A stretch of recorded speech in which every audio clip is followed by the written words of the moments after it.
অনেক সময় খুব কষ্ট হয় নিজের, তার কারণ আমরা যেহেতু ইন্ডিয়াতে থাকি, কলকাতাতে, তো ওপার বাংলায় বাংলাদেশে সাকিব খানের সিনেমা সেইভাবে ফার্স্ট ডে ফার্স্ট আমরা দেখে উঠতে পারি না, অন্যভাবে দেখতে হয় যখন এই দেশে আসে।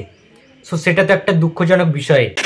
হ্যালো ফ্রেন্ডস, আমি অর্পণ। তো আজ ভিডিওটা খুবই ইন্টারেস্টিং একটা ভিডিও হতে চলেছে। অ্যান্ড যারা সাকিব খানের ফ্যান্স রয়েছে, যারা তুফান সিনেমাটাকে নিয়ে অত্যন্ত এক্সাইটেড, এই ভিডিওটা সম্পূর্ণ তোমাদের জন্য। তার কারণ আজ আমি একটা এক্সক্লুসিভ খবর দেবো, যেটা জাস্ট এক্ষুনি আমি পেলাম।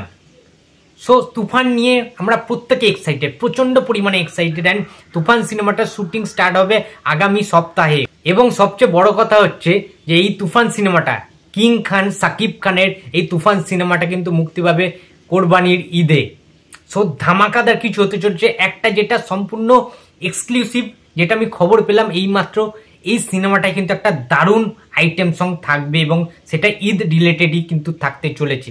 সাকিব খান মানে ঈদ, এটা যেন একটা ব্যাপার হয়ে গেছে। সাকিব খান এবং ঈদ কিন্তু এক সুতোয় যেন গাঁথা, এরকম একটা বিষয়। সাকিব খানের বেশিরভাগ সিনেমায় আমরা দেখেছি কিন্তু ঈদের একটা গান থাকতে, আইটেম সং থাকতে, যে সংটাতে দারুণ এনজয় করে সবাই, দারুণভাবে নাচে, ড্যান্স করে, বিভিন্ন একটা আলাদাই অ্যাটমসফিয়ার কিন্তু ক্রিয়েট হয়। এবং তুফানে হতে চলেছে আরও একটি ইতিহাসের পুনরাবৃত্তি। তার কারণ এই সিনেমায় এমন এমন কিছু থাকবে যেটা সাকিব খানের গোটা হোল কেরিয়ারে, সিনেমা কেরিয়ারে কিন্তু একবারও ছিল না। তার কারণ তুফান একটা সাইকোলজিক্যালি মার্ডার থ্রিলার হতে চলেছে। এবং তোমরা সবাই জানো যে একটা গ্যাংস্টার ড্রামা এইভাবে এসবিএফ প্রেজেন্ট করছে বাংলাদেশের মেগাস্টার সাকিব খানকে নিয়ে। সুতরাং গল্পটা কী ধরনের স্ট্রং, এবং বাংলাদেশের মার্কেট এবং ইন্ডিয়ার মার্কেট কিভাবে সেটা খাবে সবাই, সমস্ত দর্শকরা কিভাবে সেটা গ্রহণ করবে, কিভাবে এনজয় করবে, সেটাই হচ্ছে দেখার বিষয়। তার কারণ সাকিব খানের যে লুক এখনো অবধি আসেনি, সেটা যখন আসবে তোমরা ভাবতে পারছো না বন্ধুরা। কিং খান সাকিব খানের ওই রকম লেভেলের লুক দেখে তোমরা জাস্ট ছিটকে যাবে, গায়ে কাঁটা দিয়ে দেবে নাকি এরকম লুক একটা তৈরি করা হচ্ছে, তৈরি করার চিন্তা ভাবনা করা হচ্ছে। শুটিংটা শুরুর অপেক্ষা অনেক কটা লেয়ার্সে, অনেক কটা শেডে কিন্তু সাকিব খানকে দেখা যাবে এই তুফান সিনেমাটার মধ্যে। এবং অ্যাকশান বাইরে থেকে, সাউথ থেকে নাকি অ্যাকশান মাস্টার দিয়ে আনা হচ্ছে। সো বুঝতে পারছো, একটু বড় বড় টাইপের, হাটকা টাইপের চুল করা হচ্ছে সাকিব খানের। মানে আলাদা লেভেলের, ভয়ঙ্কর লেভেলের আবির্ভূত হতে যাচ্ছে আমাদের কিং খান, মেগাস্টার সাকিব খান, এবং দুটি নায়িকা। সুতরাং মিমি চক্রবর্তী কলকাতা থেকে, ইন্ডিয়া থেকে, অ্যান্ড বাংলাদেশ থেকে নাবিলা।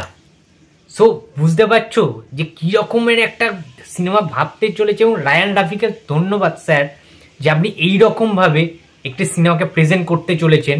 এবং অবশ্যই যৌথ প্রযোজনা, এসবিএফ আছে, ওই দিক থেকে চরকি আছে, আলফা রয়েছে। সো সব কিছু মিলিয়ে না প্রচণ্ড এক্সাইটেড বন্ধুরা। এবং আরেকটি জিনিস নিয়ে অত্যন্ত গুঞ্জন তৈরি হচ্ছে ইন্ডাস্ট্রির ভেতরে, এবং আমি যেটা খবর পেলাম একদম ইনসাইডেড নিউজ বন্ধুরা, সেটা তোমাদেরকে আমি দিতে চাইছি। সেটা হচ্ছে সাকিব খানের এই তুফান সিনেমাটার বাজেট আরও বাড়তে পারে। কিন্তু শুটিং শুরু হওয়ার পরে বাজেট কিন্তু আরও বাড়তে পারে। এবং এসবিএফ থেকে এবং চরকি দু তরফ থেকে কিন্তু ভাবনা চিন্তা করা হচ্ছে যে এই তুফান সিনেমাটার প্রমোশন কিন্তু গ্র্যান্ড লেভেলে করা হবে। এরকমই চিন্তাভাবনা কিন্তু করা হচ্ছে যে একটা বিরাট বড় স্কেল এবং অনেক খরচা করা হবে প্রমোশনের ক্ষেত্রেও।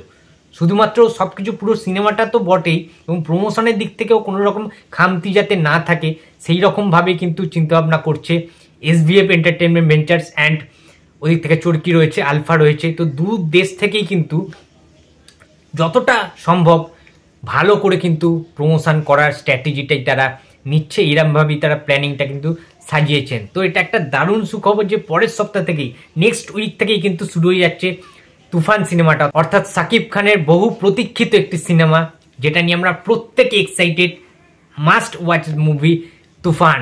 তো বন্ধুরা, এই ছিল আজকে আমার ভিডিও। তো নিউজটা যদি ভালো লাগে তো please like, comment and share করতে ভুলো না। যদি চ্যানেল নতুন হয়ে থাকে তো প্লিজ সাবস্ক্রাইব করে দিও। তো দেখা হচ্ছে আবার পরের ভিডিওতে।